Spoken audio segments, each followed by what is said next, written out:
Dans cette vidéo, qui sera plus en mode podcast, je vais résumer le livre L'Art du mouvement, écrit par Aurélien Broussal-Derval et Stéphane Gano. Je mettrai le lien en description. Le livre fait 350 pages et il est découpé en 4 parties. La première partie est sur la douleur, la deuxième partie sur la respiration, la troisième partie sur le mouvement et la dernière partie sur la mobilité. Première partie, la douleur. D'après l'auteur, toute douleur est inacceptable et doit être traitée le plus rapidement possible. Ressentir une douleur ou une gêne quand on fait un mouvement, ça crée un stress, ça perturbe la motricité, on finit par compenser autrement, donc on finit par surutiliser certains muscles par rapport à d'autres, donc c'est un cercle vicieux, on finit par avoir beaucoup plus mal qu'avant et à terme on finit par se blesser. Pour éradiquer la douleur, de quoi a-t-on besoin ? On a besoin de séances spécifiques de souplesse et de mobilité avec rouleau de massage pour gagner en mobilité et pour masser les zones douloureuses. En termes de matériel, il faut des bandes élastiques pour les étirements et le renforcement, un rouleau de massage et une ou plusieurs balles de massage, un tapis de gym bien sûr, et un Swiss ball, donc vraiment optionnel, plus pour certains exercices de mobilité qui seront présentés un peu plus loin.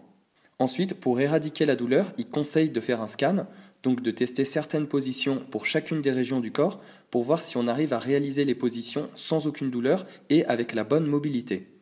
Il propose un scan et il rentre en détail dans 8 différentes zones qui ont tendance à être douloureuses. Il y a le mal de dos, donc la région lombaire et la région dorsale, la région pubienne, les ischio-jambiers, le mal d'épaule, le mal de genou, la cheville douloureuse et enfin avoir mal au niveau du cou. Cette partie-là est plus à feuilleter en fonction des différentes douleurs que vous ressentez. Par exemple, vous sentez que vous avez mal au bas du dos, hop, vous faites le scan constitué de 3 exercices.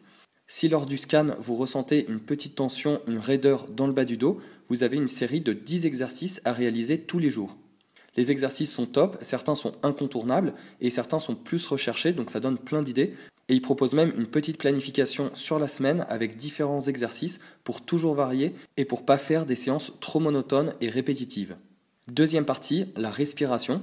L'auteur nous dit que pour être en bonne santé, c'est important d'avoir une respiration lente, contrôlée et qui vient du diaphragme.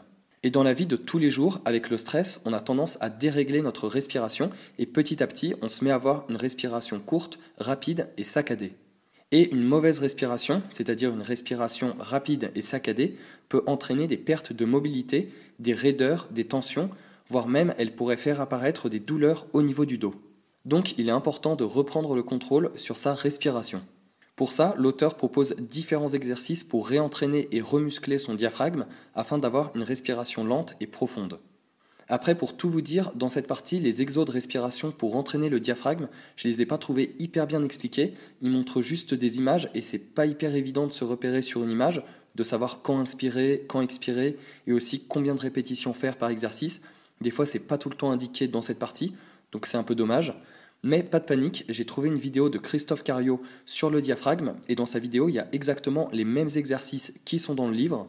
Et je trouve qu'en vidéo, on comprend beaucoup mieux les différents exercices, comment inspirer, comment expirer, etc. Et on a une meilleure compréhension des exercices. Donc si vous voulez aller plus loin et si ça vous intéresse, toute cette partie respiration avec le diaphragme, je mettrai le lien de sa vidéo en description. Troisième partie, qui est sur le mouvement, c'est la partie la plus intéressante du livre à mon avis. Il reprend toute la théorie de Thomas Myers sur le fait que toutes les parties du corps sont connectées et sont en interaction les unes avec les autres grâce au réseau de fascia qui relie toutes les parties du corps les unes avec les autres. D'ailleurs, j'avais fait une vidéo sur tout cet aspect tenségrité, fascia et mobilité du corps humain, donc pareil, je mettrai aussi le lien en description.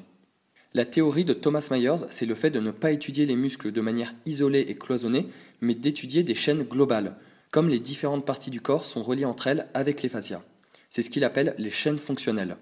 Thomas Myers distingue plusieurs chaînes fonctionnelles, 9 au total, la chaîne antérieure profonde, la chaîne antérieure superficielle, la chaîne postérieure superficielle, la chaîne latérale, la chaîne spiralée, les chaînes antérieures des bras, les chaînes postérieures des bras, la chaîne fonctionnelle antérieure et la chaîne fonctionnelle postérieure. Et j'ai compris la philosophie de l'auteur sur cette partie. Il dit que notre corps est fait pour bouger dans un environnement en 3 dimensions. Donc on est fait pour bouger dans les 3 plans de l'espace, en 3D. Et en plus, les différentes chaînes fonctionnelles sont faites pour bouger dans tous les plans de l'espace. Il ne faudrait pas avoir une faiblesse sur une chaîne fonctionnelle, ça pourrait entraîner un déficit à un endroit, donc potentiellement conduire à une blessure.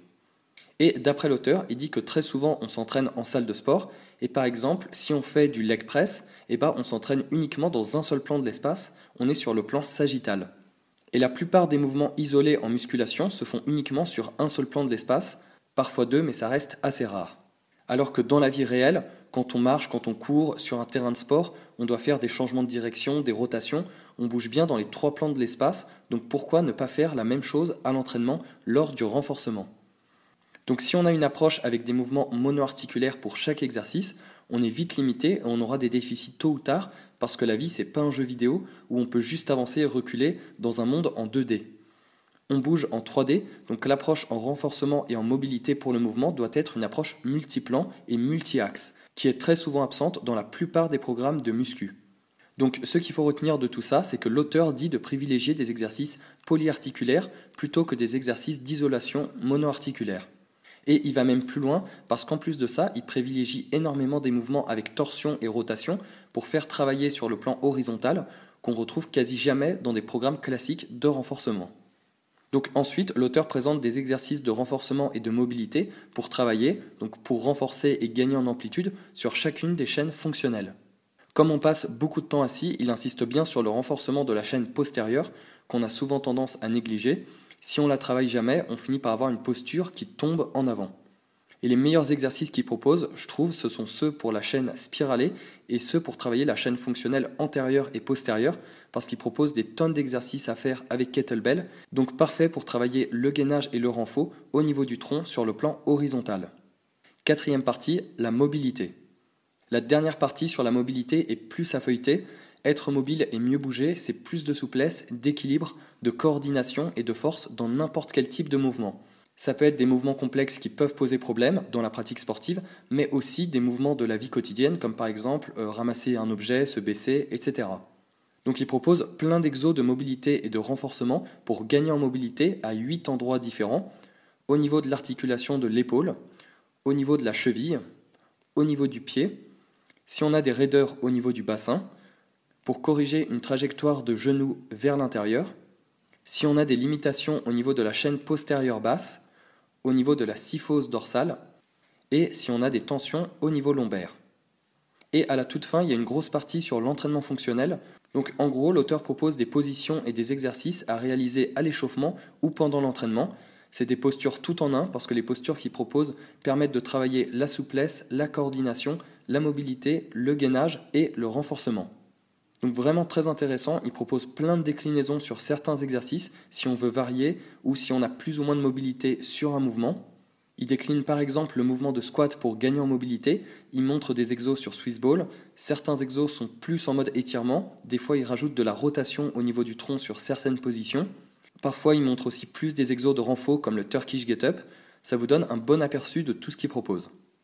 Donc la dernière partie est top, il donne plein d'exos avec plein de déclinaisons possibles pour varier. Donc si on manque d'idées et qu'on fait toujours un peu les mêmes exercices pendant ses entraînements, ça permet de varier, de travailler sa mobilité avec des exercices différents, ça permet de tester d'autres postures et d'avoir une autre approche, c'est hyper intéressant. Donc en conclusion, c'est un livre qui m'a beaucoup plu, très riche, hyper intéressant, il va à l'essentiel, beaucoup de photos donc très bien illustrées, on comprend bien comment réaliser les différents exercices.